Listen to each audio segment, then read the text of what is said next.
السلام علیکم ورحمۃ اللہ وبرکاتہ۔ نحمده ونصلي على رسوله الكريم، اما بعد،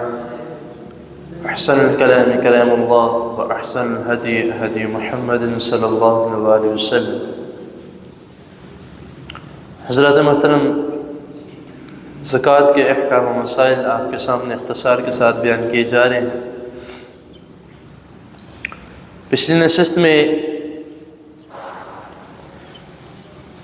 عشر کے متعلق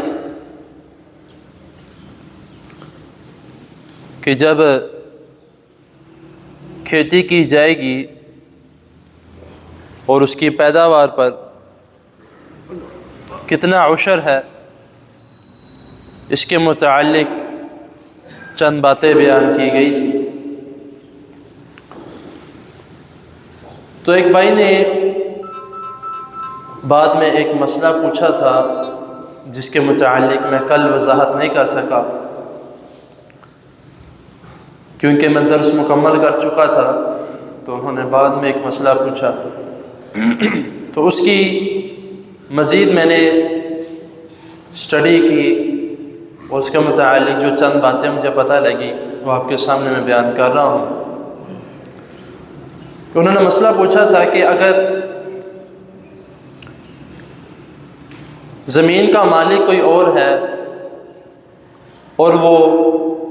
کسی کو اپنی زمین کا ٹھیکہ دے دیتا ہے یا کسی اور کی ڈیوٹی لگا دیتا ہے، تو پھر اس کا عشر جو ہے وہ کون دے گا؟ مالک دے گا یا وہ ٹھیکیدار دے گا؟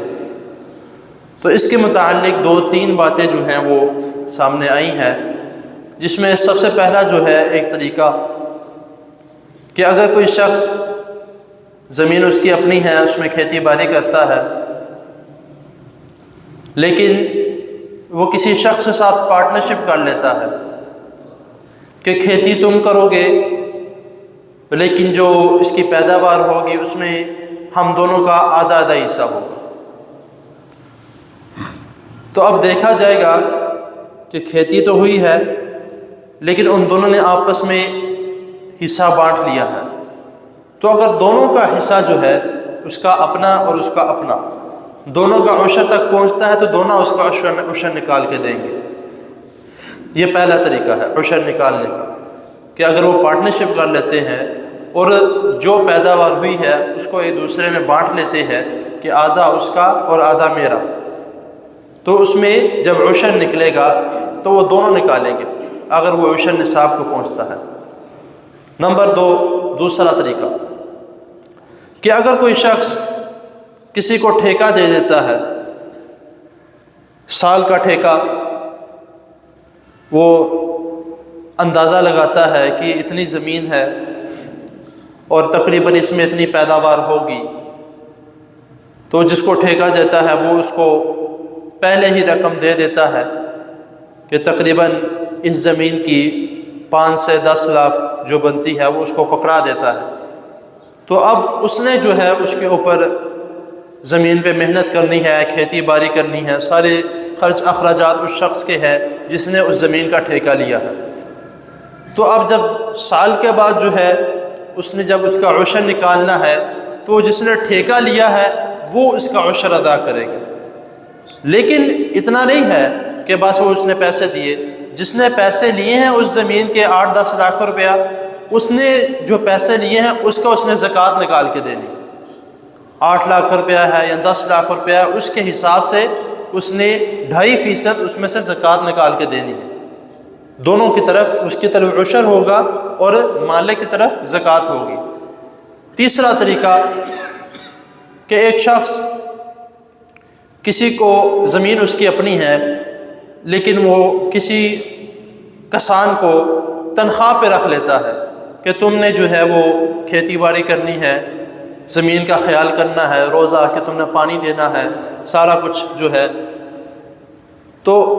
اس کا عشر جو ہے وہ مالک ادا کرے گا کیونکہ کسان کو اس کی تنخواہ مل رہی ہے۔ اور یہ بھی سن لیا جائے کہ اگر اس کسان کی تنخواہ 2 یا 3 لاکھ ہے، چلے تھوڑا اندازہ لگا لیں گے 2.5 لاکھ سے اوپر ہے،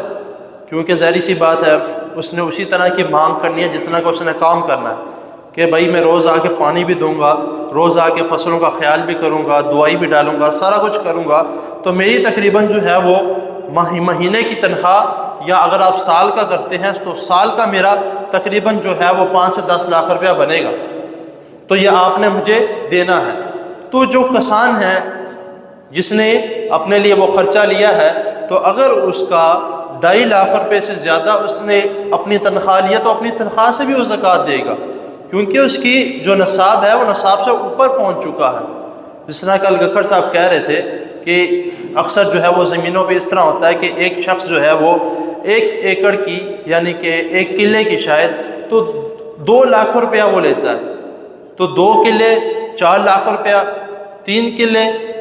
6 لاکھ روپیہ، تو ظاہری سی بات ہے اگر جتنے زیادہ ہوں گے تو اس کے تو پیسے اس کے پاس اتنے آنے ہیں، تو اس میں سے جو ہے وہ اپنے خرچ اخراجات نکال کے اس کے پیسے بچتے ہیں، نصاب کو پہنچتے ہیں، تو اس کی زکوٰۃ بھی وہ لازمی دے گا، کیونکہ اب زکوٰۃ کا حقدار بن چکا ہے۔ تو ان چیزوں کا جو ہے یہ 2 سے 3 چیزیں جو ہیں وہ